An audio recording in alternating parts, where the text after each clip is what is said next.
Arratsaldeon berriro, eta gaur, eta, oraintxe bertan, plazer handia izango dugu hiru palestinar kidekin, zuzenean entzungo dugu, nola da bizitza arrunta hemen Euskal Herrian, baina familia eta burua Gazan ala Palestinan, ¿es? Antes que nada avisar que en esta mesa vamos a hablar o castellano, euskera o inglés. Quien quiera entender bien el inglés con el castellano en el oído, tenéis los cascos allí, os podéis levantar y os dan auriculares para entender bien en castellano lo que se diga en inglés, porque Fuad es el primero que va a hablar y hablará en inglés. Baina, hasi baino lehen, zuen omenez, marhaban masa al-Geir, el fi krahia al-Uzur, al-Alkalu Mindau, Amam Kulhada Absdalam. Que eso en árabe quiere decir que la intención del debate de esta tarde es un poco ver si se puede arrojar algo de luz ante tanta oscuridad. Eso es lo que espero que me hayáis entendido en este árabe fonético.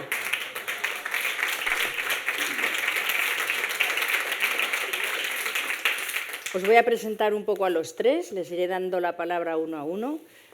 Fuad tiene un discurso en inglés, que Sara Lain, que está en la cabina, nos va a interpretar al castellano. Entonces, para que les conozcáis, empezando por Fuad, porque vamos así en orden, lo suyo sería presentar primero a la alcaldesa, pero vamos a ir en orden. Fuad primero. Fuad es refugiado palestino, militante político, defensor de los derechos humanos, de madre libanesa, padre gazatí, que vivió muchos años en Líbano, y ahora es refugiado con nosotros. Espero pues que te tratemos bien y que te sientas aquí lo más posible. Expulsarle, hombre, ¿qué cosas me dices? Que quiero que esto sea un poco positivo, pero... En fin, eso, te lo digo de verdad, Fuad, espero que te tratemos con la dignidad que tu pueblo se merece. Así que espero que así sea.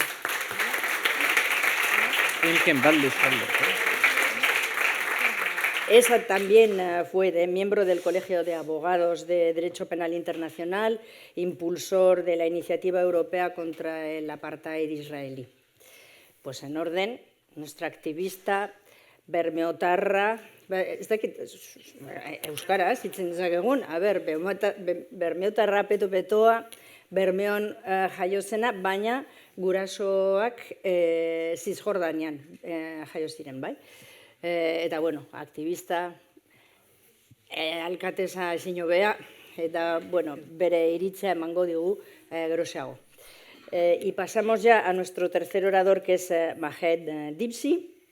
Mahed nació en Jericó, es militante del Frente Popular por la Liberación de Palestina, pero jurista, periodista, que ha hecho toda una vida de activista y defensor de derechos humanos, que en realidad ahí coinciden los tres. Vidas dedicadas enteras a la defensa de los derechos humanos sobre el terreno y ante tantísimas dificultades. Así que, sin más, sí comentaros un poco cómo vamos a enmarcar este debate, y para eso os voy a dar una frase y luego os digo de quién es, que dice: el 7 de octubre no es el inicio de la historia, es un punto y seguido. Es una tierra que siempre se ha rebelado contra sus amos, desde los faraones egipcios hasta el Estado de Israel. Gaza no se rinde. Estas palabras están en las primeras páginas del libro que Mikel Ayestarán, periodista vasco, ha escrito y que acaba de publicar ahora recientemente, que se llama Historia de Gaza, la vida entre guerras. Y creo que ahí coincidimos todos. Es un pueblo que no se rinde y que está y seguirá estando ante tantísimas dificultades. Vamos a hablar de muchas cosas, es algo que vais a ver que en las tres mesas coincide, y luego terminaremos con una declaración, pero hablaremos, como no, ahí está presente el fin del acuerdo, este artículo 2 que comentaba la compañera de Amnesty Internacional, el artículo 2 del acuerdo de colaboración, sobre todo económica, entre la Unión Europea e Israel, las denuncias ante el Tribunal Penal Internacional, el embargo de armas, las industrias militares, que por desgracia tenemos en Euskal Herria también. ¿Qué puede hacer la sociedad civil? ¿Cómo nos podemos organizar aquí y allí? Yo no sé si tenéis idea también alguno de vosotros de cómo está la sociedad civil en Israel, porque poco sabemos también de lo que pasa en la oposición israelí. Y bueno, luego, ¿qué podemos hacer entre todos para que las personas refugiadas se sientan bien en casa? Así que, sin más, tienes la palabra, Fuad, y luego ya iré haciendo alguna pregunta según vaya transcurriendo la charla, ¿vale? Fuad, you have the floor. Okay. Thank you so much. First, you're not alone to speak in Arabic, so Kaisho. Arat Saldon, as Demi Professor. First, I extend my greetings to the organizers of this conference, specific EH Bildu, and also salute the Basque institutions that have stood in solidarity with Palestinian question throughout more than 600 days in the genocide against the Palestinian people in Gaza. A genocide has extended not only in Gaza, extended in the West Bank and included Israeli attacks in Lebanon, in Syria, as a part of comprehensive of Israeli project and implement of the criminal Zionist plan.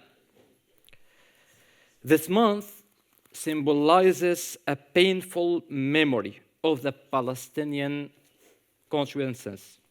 On June 5, 1967, Israel occupied all the Palestinian territories, specific Gaza and West Bank and Jerusalem, along with the Syrian Golan Heights and Sinai in Egypt. And today, the history repeats itself with the same objective: to complete the Zionist plan, to complete the displacement of the Palestinian people from their land, expansion of settlement, land annexation, killing, forced displacement, and mass arrest.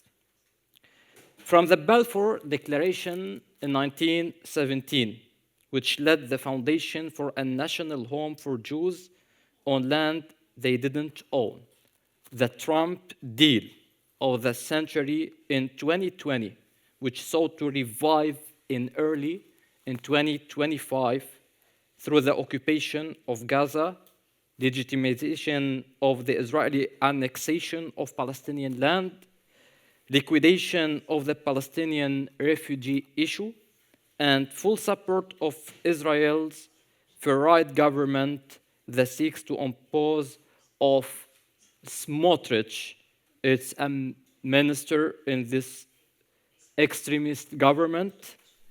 They took the final resolution of the Palestinian question, the first option of the Palestinian, death, imprisonment, or displacement. While graves are being dug in Gaza, the map of the West Bank is being redrawn in silence. The Palestinian homes are being demolished, and the Israeli government is arming settlers to kill Palestinians with full protection from the Israeli security forces.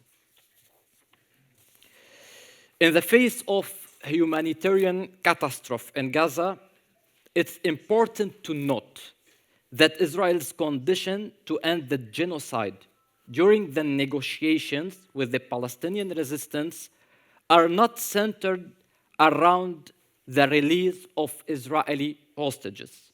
The Palestinian resistance has already agreed to that on the condition that genocide ends and the Israeli army withdraws from Gaza.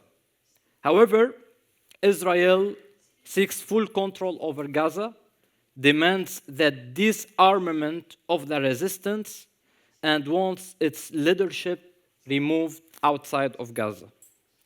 This scenario is a painful reminder also in June 6 in 1982, when the Israel army entered Beirut and the Palestinian Liberation Organization surrendered its arms under false American agreements, only for Israel to perpetrate the Sabra and Shatila massacre, killing 3,500 refugees, Palestinian refugees, with thousands still missing at now. Similarly, during this war, Israel has occupied Mount of Hermon in Syria, just 15 kilometers from Damascus, preparing the encircled Palestinian resistance in Syria, and Lebanon, the USA, is exerting heavy pressure to disarm the Palestinians in refugee camps, especially after Israel occupied 7 additional villages in southern of Lebanon after this war. Therefore, anyone who believes the Palestinian cause began on October 7 is gravely mistaken. Anyone who claims that genocide is a result of October 7 must revisit Netanyahu's speech in the UN in September 2023, where he unveiled the new Middle East map, one that envisions of greater Israel, encompassing all Palestine, Lebanon, Syria, and parts of Jordan and Egypt. Gaza has placed the world before a great moral test. If Israel is not held accountable of its crime, then genocide against any people becomes permissible and justified, a threat to all of humanity. Responsibility now lies with the people of the world. The US administration's sanctions against ICC judges who issued arrest warrants for Netanyahu and Gallant are a clear endorsement of massacres and a blatant protection of war criminals. It is imperative that the world recognizes the state of Palestine with Jerusalem as its capital, but more importantly, that to apply the pressure for Israel to withdraw from the occupied Palestinian territories according with the 2023 ruling of the International Court of Justice and the international law. Today, Gaza no longer a place for life. It is an open grave where dust mixes with the scent of blood. Children's screams merge with mothers' cries, and the death becomes a routine occurrence, repeating dozens of times each hour. Entire neighborhoods have been wiped off the map. Hospitals bombed with patients inside. Schools burned down on top of refugee families. And even deaths have not been spared of the airstrikes. People there do not ask, when will we live, but rather, who's next? Bread is gone, water is contaminated, medicine is forbidden, tens of thousands of wounded await care that never comes. Thousands of bodies lie under the rubble, awaiting recovery or perhaps simply remembrance. And yet, some still speak of Israel, right to self-defense, ignoring the truth that the people being exterminated in Gaza have lived under siege for over 17 years, denied the basic meaning of life. When they screamed, they were bombed, and when they resist, they were slaughtered. In the midst of darkness, Gaza continues to breathe, stand firm, to refuse the die in silence, because Gaza, even death carries dignity. Even under bombardment, dignity is the last thing that can strike down. And finally, and in conclusion, it's worth recalling that during Al-Aqsa in 1967, the Arab armies collapsed in 6 days.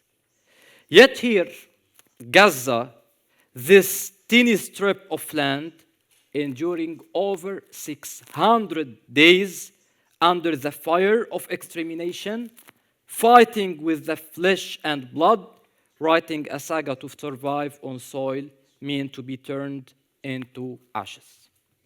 Esker Casco.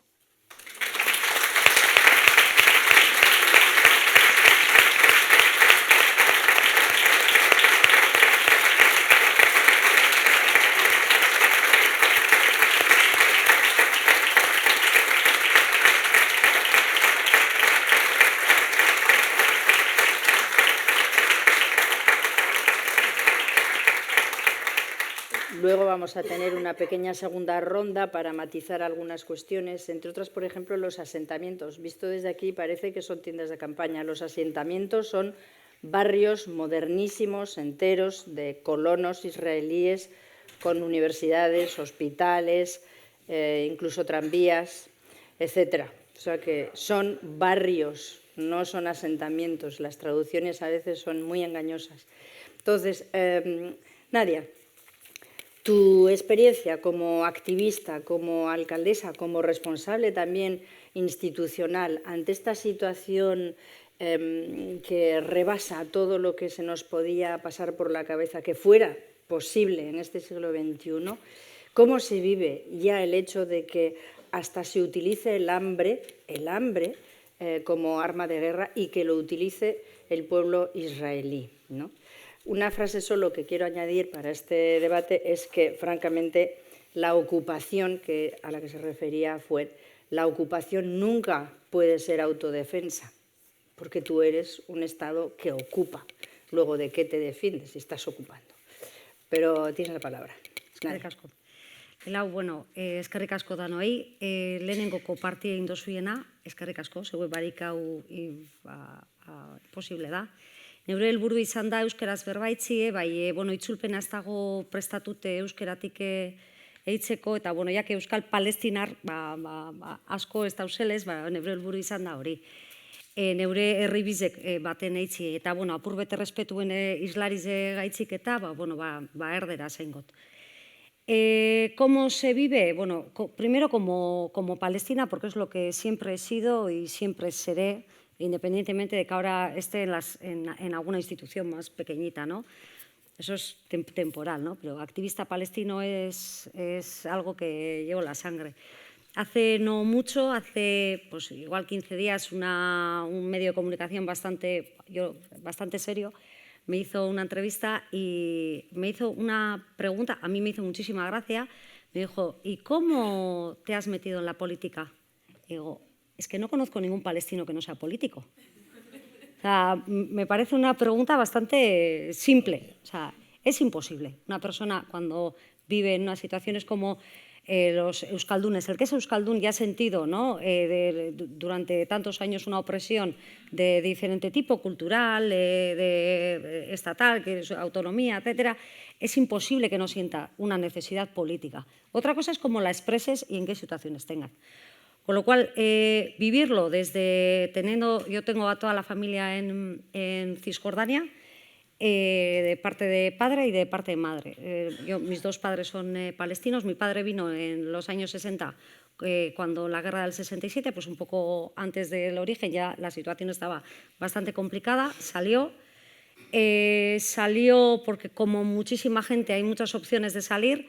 En mi familia siempre hemos utilizado para escapar el estudiar.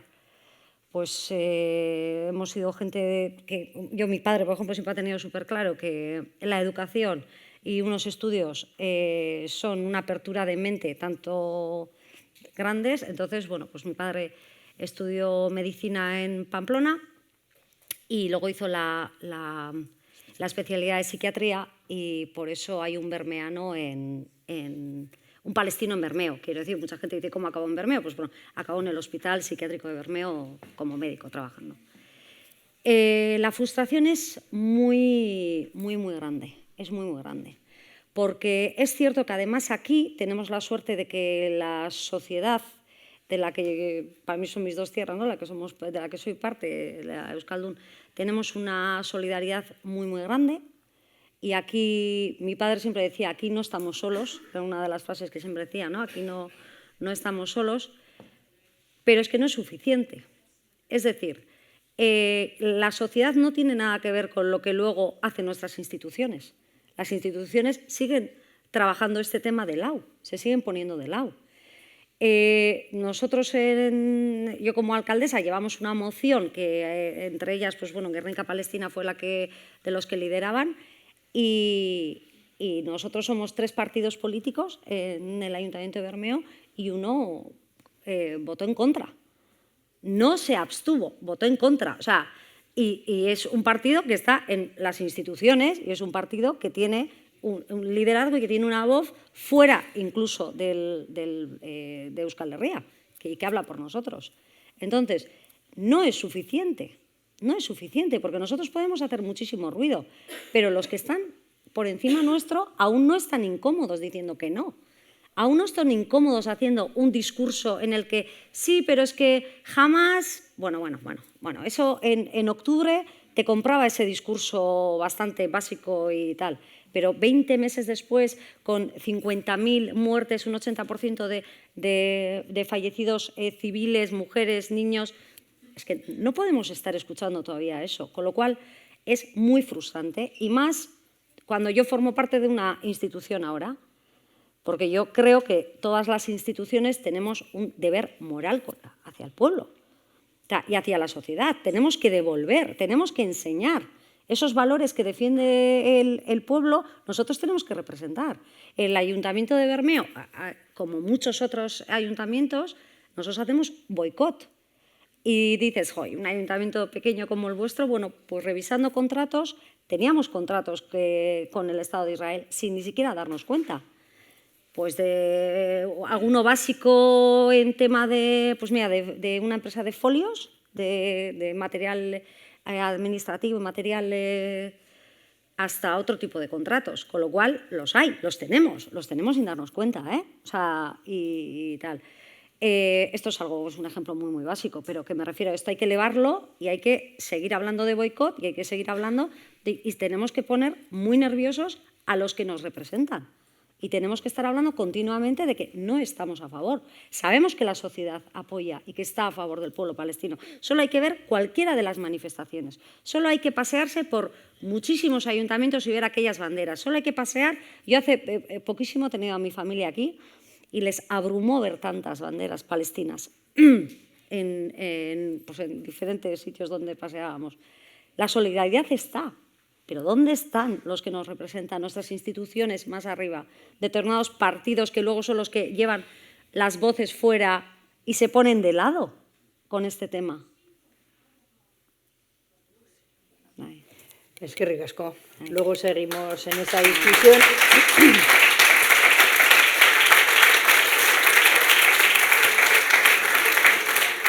Porque efectivamente nadie nos demuestra que de abajo arriba se hace muchísimo y hay cosas concretas como acuerdos concretos y contratos concretos que se pueden romper o cambiar o rescindir. O sea, ese ha sido siempre el espíritu nuestro también en EH Bildu. Ahora vamos a pasar a una visión un poco más global porque Mahed es también experto en todos los temas de Oriente Medio y de política internacional. Tú, desde tu enorme y larguísima experiencia, teniendo en cuenta que, claro, la Unión Europea, aunque se llame Unión Europea, no es un ente único, está compuesto por 27 estados y los que mandan son los gobiernos de turno, los estados. No manda el pueblo español como pueblo español, ni los ayuntamientos como tales de España, o allí no nos representan mucho, a ver si llegamos a eso. Pero, en fin, digo a Euskal Herria, Pero quiero decir con esto que la Unión Europea está representada por estados y los estados, según de qué signo político sean, pues hacen más, menos o nada de nada o boicotean a la inversa, ¿no? Entonces, bueno, pasos empiezan a ver que no eran tan obvios como que ya sabemos cómo es Macron, pero Macron se le ocurre decir en hora de primera audiencia que es un deber moral y una exigencia política que se creen los dos estados, que se reconozca a Palestina. Estamos esperando a la vuelta a la esquina a ver si de verdad Francia termina reconociendo a Palestina o no, que todavía no lo ha hecho. Pero el Reino Unido no está en la Unión Europea, pero pinta mucho, también ha cambiado de actitud. España es firme, pero puede hacer mucho más.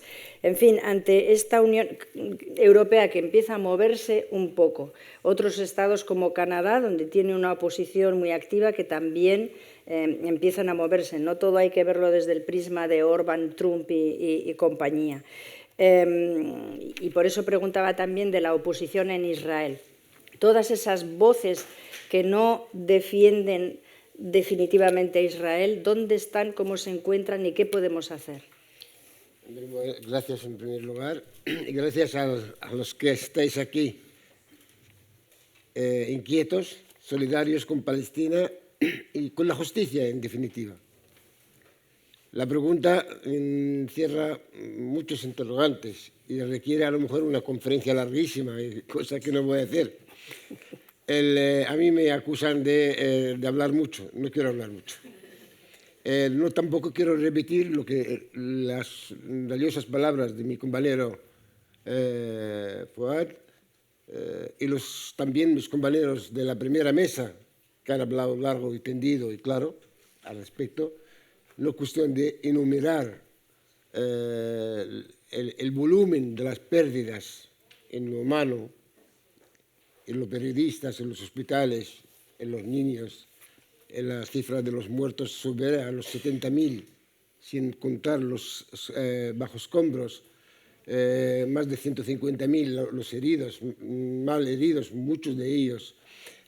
Más de 242 periodistas hace 3 días, 4 días mataron a 4 de golpe. Más del doble de cuántos periodistas han asesinado a nivel planetario desde la Segunda Guerra Mundial, quizás. Y eso es una exageración. Por lo tanto, no entraría en esta materia. Voy a intentar dividir mi respuesta en dos aspectos. Primero voy a dar respuesta a lo que al final me has preguntado, la sociedad israelí y la oposición. La sociedad israelí es una sociedad artificial creada para un ejército colonial, de características específicas, singulares en su género. Descansa en grandes mentiras. La primera, mesiánica, de que es el pueblo elegido y la tierra prometida. Me recuerda los europeos que fueron a Estados Unidos y mataron 60 millones para instalarse en el continente americano. Israel decía que era una tierra vacía para un pueblo sin tierra. Resulta que ahora están luchando contra fantasmas, que son los palestinos. El 82% de la encuesta última de la sociedad israelí está con el genocidio. Cuidado. Lo que sí les conviene ahora alto el fuego, por muchas razones. Primero, el desgaste del ejército y su moral. No tienen los haridims, no quieren servir el ejército. Los reservistas están marchándose. Hay casi 1 millón de origen ashkenazí abandonaron el terreno. Esto quiere decir que el Estado de Israel, por su propia naturaleza, es incompatible con cualquier solución democrática verdadera que garantice al pueblo palestino el derecho a la autodeterminación. Hay un programa en la SER, me gustaría que todo el mundo vuelva a escucharlo, de una periodista que habla que mucha gente confunde Israel con Palestina como si fueran territorios diferentes. Es el mismo territorio. Palestina, desde el norte, la frontera con el Líbano, hasta la frontera con Egipto, es Palestina, la Palestina histórica. Yo, aunque nací en Jericó, Yo soy de Tel Aviv, de Jaffa, la ciudad originaria Jaffa. Por lo tanto, yo reclamo mi derecho de retornar a Palestina. Y la resolución 194 de 1949, nada más, nada menos, establece el derecho de los palestinos a regresar a su territorio, a su tierra, y ser indemnizados por el daño causado. Y los que hablan de los dos estados que acaban de despertar, entre ellos el señor Borrell, que decía jungla y paraíso, ahora resulta que descubre que había un genocidio. Es un avance. Pero cuidado con los avances tardíos, que pueden enterrar muchas cosas, menos sinceridad. Si ustedes están interesados en que haya dos estados, hay una resolución de 1947, la de partición de Palestina, injusta evidentemente. ¿Por qué no la han aplicado?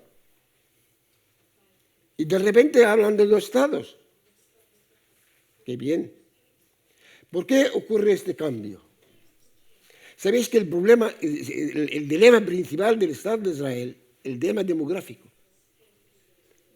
No solo el proyecto expansionista de Netanyahu expuesto ante la Asamblea General de las Naciones Unidas, de que quiere crear el gran Israel entre el Nilo y el Éufrates.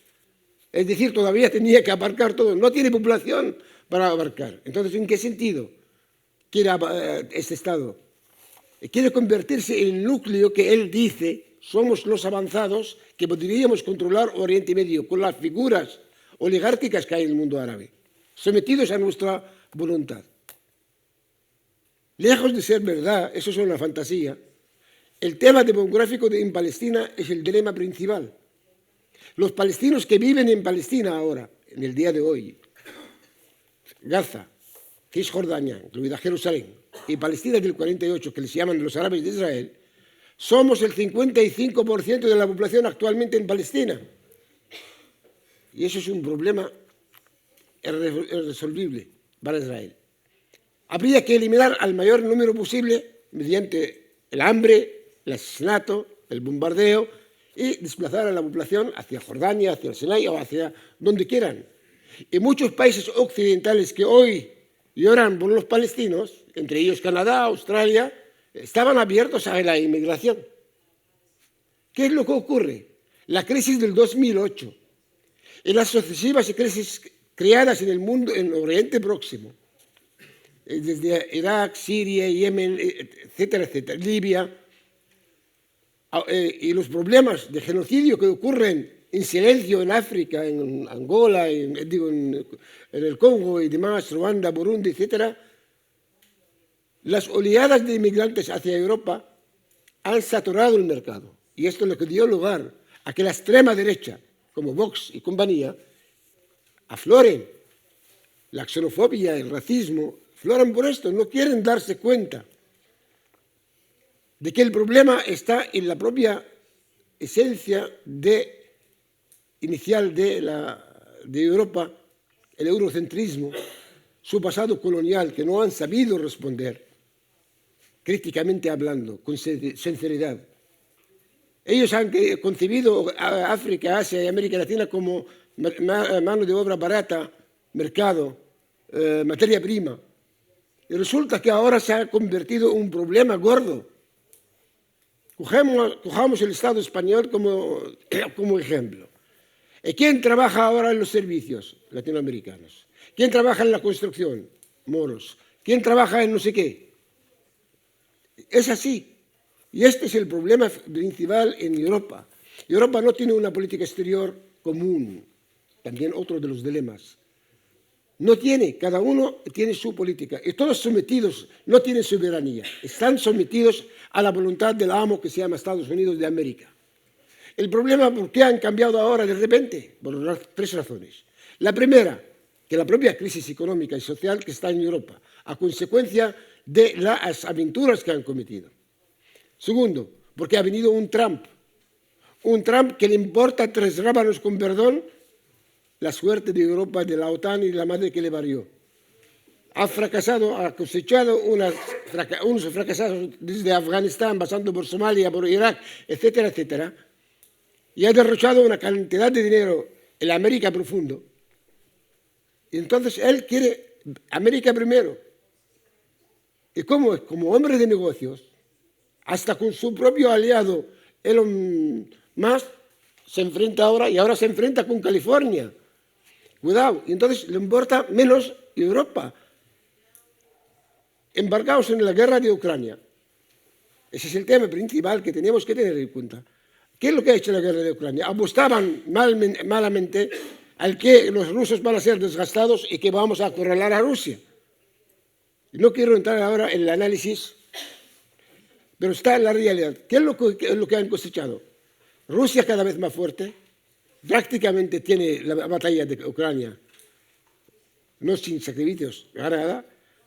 Tienes a China, se ha convertido en la primera potencia.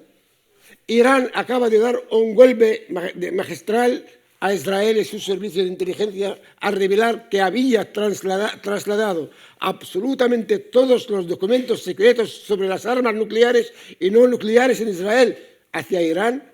¿Y cómo? No lo dicen todavía. Pero es verdad.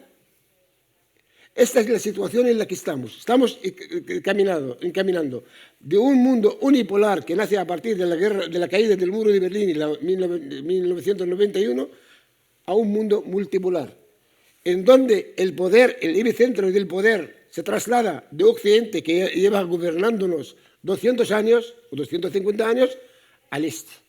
Y ahí está la batalla demográfica, ahí está la batalla geográfica y ahí está incluso la batalla tecnológica. Antes teníamos la tecnología monopolizada por Occidente, ahora China es la primera potencia tecnológica. Había una sola potencia nuclear, ahora tenemos 10. Pero siguen ellos jugando con el dólar como moneda, siguen jugando con el sistema financiero que conocemos a través del Banco Mundial, el Fondo Monetario Internacional, siguen jugando con sus residuos de las fuerzas locales que han utilizado o han creado como el Estado Islámico, Daesh, etcétera, etcétera, para que a través de ellos no paguen ni un solo soldado, como han hecho durante la Primera y la Segunda Guerra Mundial. Los americanos han ido a cosechar. Esta es la situación. Eso voy a terminar con esto. Por lo tanto, la situación actual, y con esto termino, la situación es esperanzadora a pesar del desastre. Vamos a ganar esta batalla y vamos a tener futuro cercano más que antes, y antes de mucha gente se cree que es lejano. Muchas gracias.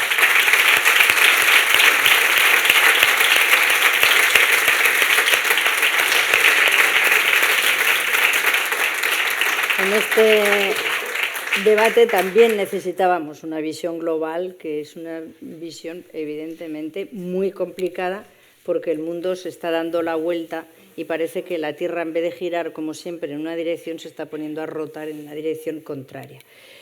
Mucho tiempo no nos queda. No sé si vamos a apuntar solamente un par de cositas, porque le voy a dar la palabra a Fouad. Fouad, ¿qué quieres decirnos? ¿Qué crees tú que en Euskal Herria, y ahora que vas a vivir con nosotros, que estás viviendo con nosotros, qué debiéramos de hacer aquí para que la llama de Palestina esté siempre encendida?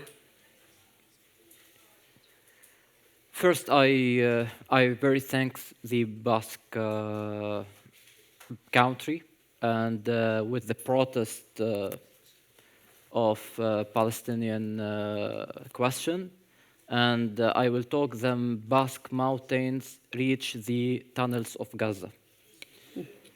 And many of issues we can do it, but the hope is very important now. And I will talk to the Basque people. The Palestinian people will not forget your struggle with him, because you are partner in the struggle. You are not just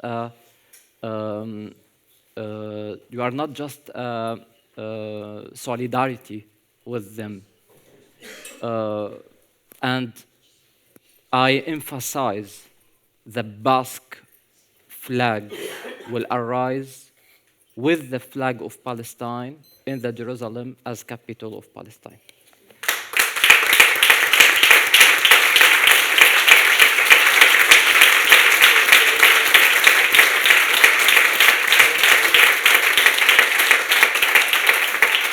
And when we talk about the resolution of Palestine, first ending the occupation, and we need a resolution for self-determination, return, state of Palestine, apply the international law, and no peace without justice. The Palestinian people need their rights.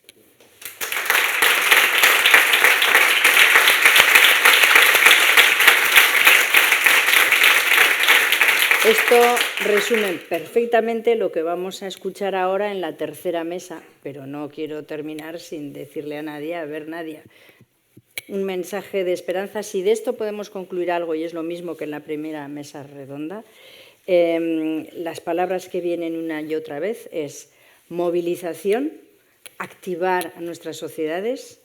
Aquí no se dice mucho, pero en Roma ayer hubo 300.000 personas en la calle. Claro, de la oposición, desde luego Meloni no estaba allí, pero 300.000 personas que pedían la resolución del conflicto con una pancarta genocidio en Palestina. Bueno, los pueblos tienen que salir a la calle. El nuestro está acostumbrado a salir, pero tenemos que seguir saliendo y seguir hablando. ¿Qué nos dices de todo esto, Nadia? Yo he oído muchas veces hoy la palabra esperanza y, lo siento, pero yo todavía no lo siento. Yo ahora mismo sé que me va a llegar porque como me ha llegado anteriormente, esto no es la primera vez que lo vivimos y luego la esperanza llega, yo ahora mismo siento otras cosas. Siento rabia, siento ganas de llorar, siento tal. No tengo esa visión todavía de esperanza. Pero si tengo que decir algo es que, bueno, en unos años esperemos juntarnos aquí los mismos o mejores, hablando en una Euskal Herria libre y en una Palestina libre.